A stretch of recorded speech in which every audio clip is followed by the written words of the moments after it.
Thank you. University of California. Thank you, Assemblyman.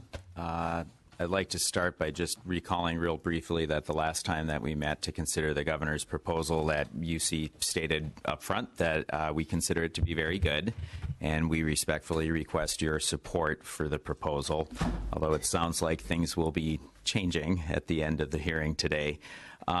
Page 6 of the same handout that I passed out before provides a summary of the governor's proposal. Obviously, the state general funds the 4% base budget adjustment, $125 million there. That's permanent and ongoing funding. But also there is one-time funding from state general fund for deferred maintenance from proceeds of the cap and trade program, $25 million. The only thing I would indicate about that is that was initially proposed in the May revise of 2015, but it was not ultimately acted upon. So the proposal is to appropriate that in the 16-17 year instead of in the 15-16 year. And of course, the Proposition 2 resources, which are one-time funds for UC to address the costs associated with our unfunded liability in the UC retirement plan. So we think it's an excellent start, and we're very grateful. I just would like to touch on one topic there, which is the deferred maintenance. We've submitted to the Department of Finance a list of projects for the $35 million that's highlighted in the governor's proposal. They are basically selected from each campus's list of their highest priority deferred maintenance, but only on state-eligible facilities. So our process for prioritizing projects is to apportion each campus a share of the $35 million based on a couple factors, actually a few factors. We look to each campus's share of state-supported space. That's based on square footage of facilities and infrastructure, and the number in square footage of state-supported buildings that are old, so 20 years and older, and the estimate current replacement cost per square foot, which varies depending on if it's a classroom or a laboratory, for instance. But I think the larger point that we'd like to make is that we're very grateful for this funding because we estimate deferred maintenance backlogs that can go into the billions for the university. So we are implementing a new comprehensive system that's going to help us perform condition assessments of our infrastructure assets, facilities, roads, everything, and then also to be able to track all of them. So this would not just be for state-eligible facilities, but for all of our facilities so that we can get a comprehensive look. So this is going to get a better assessment of the risks of some of our current buildings that are in need and obviously help us prioritize which ones are more crucial. So this system is called the Integrated Capital Asset Management Program, ICAMP, and we're going to be moving forward with that in the next couple of years. It's well underway, and as you can imagine, it's a very large task before us. And before moving on to discuss the few areas where we'd like to partner with you and the legislature to achieve additional support, I just want to give you a quick update on one of the efforts that the university is frequently asked about and that is in our framework with the governor, and that is activities-based costing. So I have a two-page handout that I would like to provide to the sergeant, if I might, for you to take with you. And obviously we won't have time to go into it in detail, but it's something that I just wanted to provide as an update. How about after we have it? Basically, some of the other members had requested information about activities-based costing, in addition to Assemblymember Chavez, who's shown great interest in this. The university has agreed to have UC Riverside pilot an activities-based costing for its College of Humanities, Arts, and Social Sciences. And then two additional campuses, that being Davis and Merced, are going to participate in a scoping study on a smaller scale, trying to determine the feasibility of implementing activities-based costing in 3 departments that reflect the most popular campus disciplines at those other ones. So UCR's pilot, Riverside's pilot, is designed to cost out 20 courses in the undergraduate programs within 3 departments within the College of Humanities, Arts, and Social Sciences. So that's listed on your sheet there. They're basically at the midpoint and expect the study to be completed in December. So they do have an interim report, and I'd be happy to provide that for interested parties. They focused a lot on data extraction and loading that into a model and interviewing instructors, those types of activities, and they're going to have to verify and evaluate that before they move forward in December with some sort of recommendation about the efficacy of activities-based costing. And at that time, we expect that the campuses that are doing scoping, Davis and Merced, would have much more information available to them that would help inform their decision if they were to move forward after that. So I just wanted to bring that to your attention, and we're happy to follow up with any members that might want a meeting with somebody who knows a lot more about it than I do. So thank you. First of all, as I mentioned, the governor's budget is very good for us, but we do have these additional areas where we would like to partner with the legislature and achieve additional support. And first and foremost would be a request by the university that's not in the governor's proposal for $6 million for enrollment growth of graduate students, 600 graduate students. So I'm very pleased to have with me today Andrew Zeri, who is the Vice Provost of Academic Strategies and Facilities Planning at UC Berkeley. Importantly, Professor Zeri is the former dean of the graduate division at Berkeley, and he has some brief comments. So I'd like to hand it off to him, if I may. Okay. Good morning. I'm sorry about the quality of my voice. I'm suffering from allergies, as I'm sure many of you are as well. So good morning, Chair McCarty and members of the subcommittee. It's my pleasure to be here this morning as a faculty member from the University of California to talk to you about UC's budget request of $6 million to fund enrollment growth of 600 additional graduate students. So UC is making this proposal because as a research institution, it's really important for us to increase graduate enrollment along with undergraduate enrollment to maintain the quality and character of the institution. Indeed, in the past, when state support has provided for enrollment growth, it has always funded growth at both the undergraduate and graduate student levels. Consequently, as my colleague pointed out earlier, UC enrolls approximately 200,000 undergraduates presently and just over 50,000 graduate students. So we're keen to maintain this kind of a fraction going forward. But this is really an issue which is much more than just about the numbers, and I'd like to explain why in the next few minutes. So graduate students have a special status at a public research university like the University of California. They serve a number of roles. One role is that they assist in the instruction of undergraduates by serving as teaching assistants.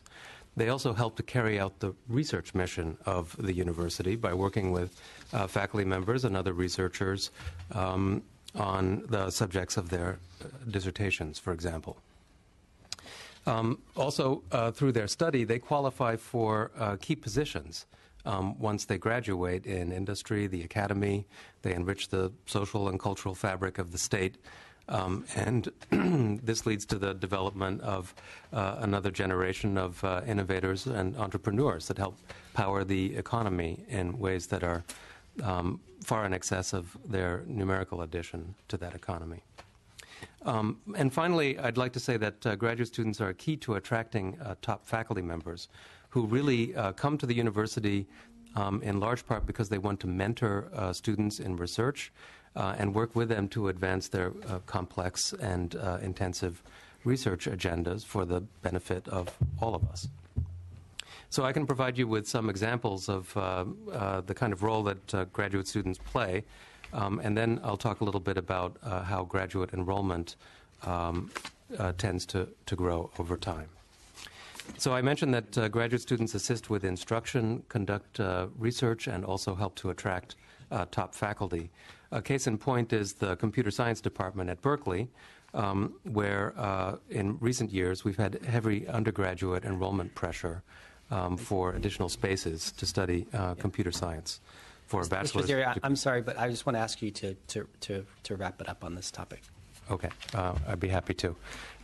So in the computer science department, as we increase undergraduate enrollments, we need more teaching assistants, and so graduate enrollment is key there. We'd also like to attract top faculty to teach those additional undergraduates who come to study in computer science, for example. And so those will need graduate student researchers to work with. Okay. And so this is an encapsulation of the role of graduate students at the university. Gotcha. We're clear on the request. We put a bunch of money last year to undergraduate enrollment. UC put some of their own money in, and we need to address graduate enrollment as well. So that's for consideration for the docket as well. Any questions from committee members on the... Chairman, if I might, there's just one closing comment I'd Yes. like to make after Professor Zeri has wrapped up his comments here. On page 7 of your handout, you see these additional areas where we would like to partner with the state. The cap and trade and the transportation research are being handled in other subcommittees. So I just wanted you to be aware of those. And finally, I'd like to just highlight one thing that is a key initiative regarding innovation and entrepreneurship. So when the Regents voted on the UC 2016-17 budget last year in November of 2015, they did not make an official budget request because of a strong desire to work with the legislature. Many legislators share our desire to have UC serve as a vehicle for driving economic development. And to date, this effort has been working through the Assembly policy process as AB 2664 by Assemblywoman Irwin. So this measure does not include an appropriation, but rather makes the expansion of infrastructure and services within UC to support innovation and entrepreneurs subject to funding being provided in the budget. So I wanted to bring that to your attention. I do want to be clear, however, that this is not about additional funding for research itself. Rather, it's intended to create this robust new array of support services. And these would be available for startups at each campus within the UC with the ultimate goal of driving economic development and opportunity in our state, specifically around the regions, around all 10 of the campuses. And so there will be a variety of services offered, and they'd vary based on local needs, but things like incubators and workspace, legal services, industry-based mentorship, and the like. So we're very, very grateful to Assemblywoman Irwin for her leadership in this area. We want to use this as a vehicle for serving audiences both inside and outside the university. It's a very externally focused initiative, and we think it really is in the best interests of all involved. So I appreciate your indulgence. Thank you. Assemblywoman Irwin. I just want to add, and I will make it quick. I just want to add a couple of things on the final proposal. This funding would leverage our taxpayer investment into research universities leading to economic growth and new high-paying jobs. Our UC campuses are world-class research universities, a tremendous asset to our state, not only in the talented workforce that they produce, but also in the innovation that sparks business and overall economic growth. So I think this would be a very smart investment into UC's already successful innovation program, such as QB3 in San Francisco, which has a proven track record. Data collected from 90 of the 400 companies in the QB3 network show that in 2014 alone, $600 million in funding was raised, and $200 million in revenue was generated, and 1,800 new jobs. That model can be replicated throughout the state. It will leverage private capital and provide growth in and outside of the UC campuses by providing resources not only to the students, but also to the professional community around our campuses. And I'm very confident this will be a successful proposal, which is why I authored legislation for this expansion. And I would love to see it included in this year's budget. Thank you. Well, thank you. And I'll just note that I have a UC teaching hospital in our district, and see the impact of the University of California on a daily basis. And so we need more of this throughout California. I concur. So this is something we'll evaluate through the budget process, and certainly look at the What were those revenue. numbers again that you said? Those sound pretty impressive. This is, and the QB3, which they love to give tours, it's at UCF. So they had 400 companies there when they collected the data from 90 companies. In 2014, they raised in venture capital $600 million. They generated $200 million in revenue and created 180 new jobs. That's very impressive.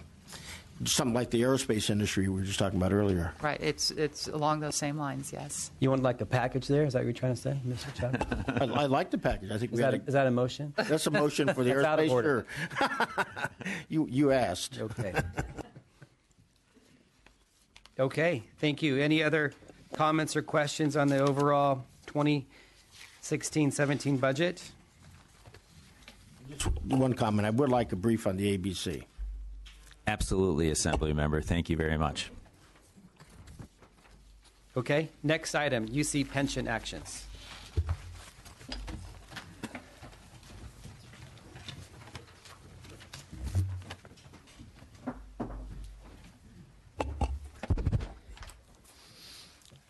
Yes, we're at the UC pension actions. We'll start with University of California. Gary. Hello, Gary Sloan. Thank you for having me. Yeah, easy for you to say. Okay, we're here. Hard one.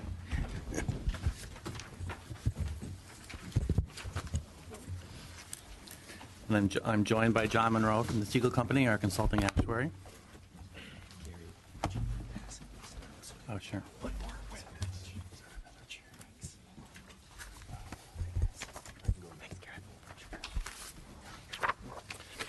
All right, so thanks for having us today. Are we ready to get going? Or should Yes, I wait we are. until the chair returns? All right. No, right here. All right. So thanks for having us today again, Mr. Chair and committee members. John and I look forward to making a presentation to you. We expect the presentation to last about 20 minutes, if that's okay, and then take questions. We hope that through the course of the presentation, we're able to answer, many of the questions that are outlined, many of the issues that are outlined in the topic that we're going to talk about today. Sounds good? 15 would be good, but go ahead. What's that? 15 would be good, but Okay, go ahead. we'll try to move it faster here. All right. So key objectives for the new retirement program. The overarching goal of the new retirement program is to maintain the university's excellence and sustain its long-term financial health, including the health of our retirement plan. The new program will result in both long-term operating cost reduction and unfunded liability reduction and greater choice for new employees.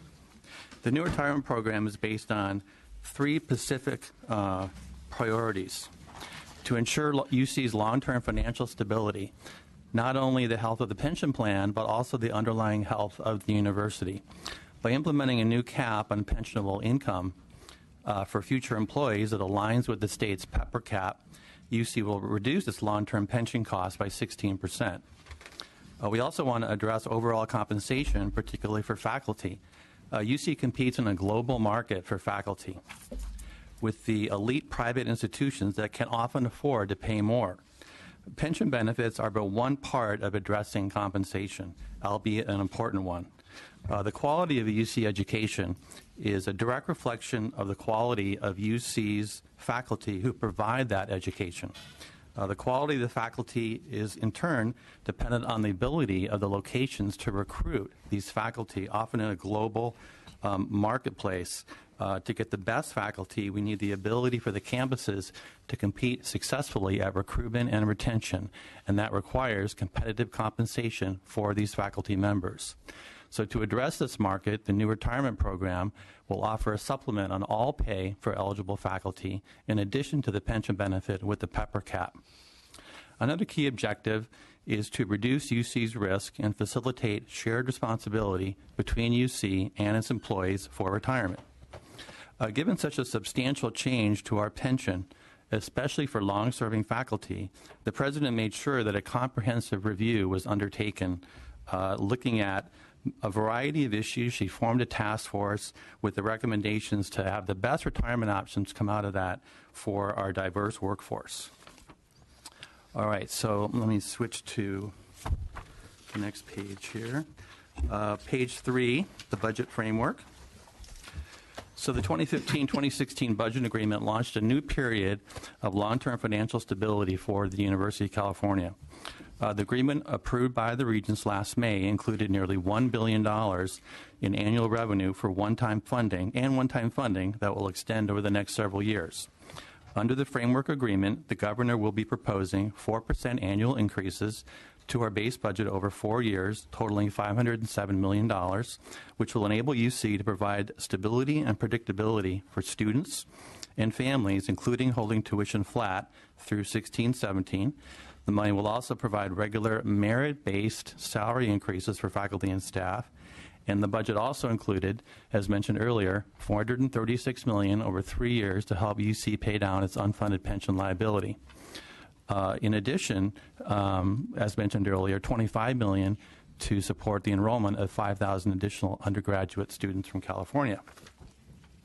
So as part of ensuring UC's long-term financial health, the university agreed to a cap on pensionable earnings, similar to the state's pepper cap for any new hires or rehires July 1, 2016 or later. And we're frantically preparing to go live in less than 2 months to meet that implementation promise to bring this up July 1 and later. So the next slide, let's talk about the new retirement program. So the task force recommended and the president approved 2 different retirement options for new hires and rehires July 1, 2016 and later. Option 1 is the traditional University of California retirement plan pension with a cap on pensionable earnings, similar to the pepper cap. And then based on what the task force recommended, based on what the feedback that the president received after the report was released, the president recommended and the regents approved a supplemental benefit for faculty. And, you know, within the constraints that UC operates, the higher faculty benefit reflects their role at the very top of their fields in maintaining UC's position as the nation's preeminent public research university, as well as their role in teaching and research and training future generations of scholars, leaders, and the state's workforce. So option 1 is the traditional pension, capped, just like PEPRA, with a supplemental benefit of 5% on all pay for faculty, eligible faculty, and for staff and other academics, it's 3% of pay above the pepper cap. And then option 2 that the task force recommended, that the president proposed, and that the regents approved, is a choice of a standalone defined contribution plan with an employer contribution of 8%. So a new hire, rehire, July 1 or later, can have a traditional pension or a defined contribution standalone plan with an employer contribution. Okay, so we've been asked, you know, in part to talk today about why is the university offering a defined contribution plan for new hires. You know, UC has many younger mobile employees. I'm on page 5 now. UC has many younger mobile employees that don't necessarily plan to spend their entire career at the University of California. They may value the benefit portability of a defined contribution plan, as they may have several employers during their career, and they can roll over that employer and employee money and any earnings as they go and build up their retirement. You know, we'd like to have more things in our toolbox to recruit for this younger and mobile workforce, and not just a DB, but also have a DC too. A DC plan may also likely be preferred by many of the UC employees with limited term appointments. So we have a lot of contract, limited term employees that might come to the university for a special project for just 1, 2, or 3 years. And this may be more attractive to them, a defined contribution option, because they're not going to vest in our pension plan that has 5-year vesting. You know, UC Health and the Lawrence Berkeley Lab have also requested over many years that we offer a defined contribution plan to be more competitive in many of the labor markets that they recruit talent. And again, the task force also that was charged with recommending benefit options as part of their review also recommended a DC choice option. Ask you to wrap it up. Okay. So the DC choice option, again, is completely voluntary, subject to collective bargaining for represented employees, and we'll bargain that in good faith. And the 2016 tier is a default option, so someone must affirmatively elect to be in the DC choice option. And the regents also approved that for those that do elect a DC choice option, that they would have a second chance or a second choice window in the future to be able to go into the pension plan instead, prospectively. Now, John Monroe is also here to talk about the actuarial impacts, if you'd like to hear about that. You know, both our long-term cost curve outside of the pension in our operating costs and our long-term cost curve inside the pension plan, if there's time. Okay. Thank you. We're going to proceed to the LAO and then finance and then 3299 and come back to you if we have questions to you, Mr. Monroe. LAO? Jason Constantoros, LAO. UC just presented the details of their proposal of the plan, so I won't rehash that again. I just wanted to note a few things about it. First, UC is complying with adopting the pepper cap, which was required in last year's budget, but they also are establishing a defined contribution plan, which they explained. And that plan was not required as part of the budget. And that plan, it redirects a lot of the savings that were associated with adopting the pepper cap towards a defined contribution plan. So as a result, the UC isn't experiencing as much savings as it would have had it just complied with the statute, or just complied with the budget. And I think this is a general challenge when talking about compensation. Compensation encompasses, salary and benefits in a variety of ways. Focusing on one part of compensation means that the employer and employees might negotiate other offsetting compensation increases. Now that said, there still is a benefit, even though there aren't as many savings, and that is that the UC is still shifting a lot of the risk associated with retirement benefits away from UC and ultimately the state to employees. So there still is a benefit there. Yeah. Okay. Thank you. And I think that's the key issue that we'll get to in a few seconds, as far as what was the intent of our action last year and what's the reality today. Department of Finance? Maritza Urquiza with the Department of Finance. As mentioned in the previous panel, the 2015 budget included $96 million Prop 2 funds on a one-time basis to help pay down the unfunded liability of the UC retirement plan. Given that the regions adopted a plan that limits pensionable earnings consistent with the requirements of the Budget Act, we plan to release $96 million that was included in the Budget Act. Okay. Thank you. Ms. Perlman?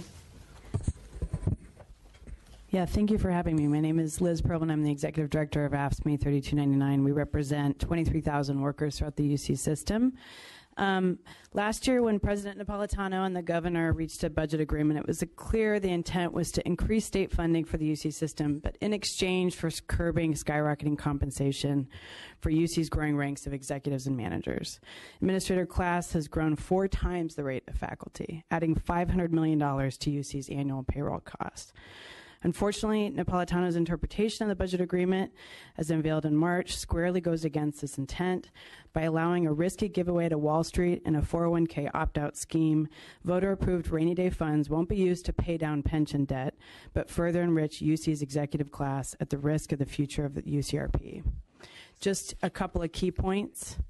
When UC recruits a new highly paid executive, say Chancellor Katehi's replacement, and pay them more than the $265,000 pensionable income limit, he or she would receive $70,400 a year more from UC with the risky 401k.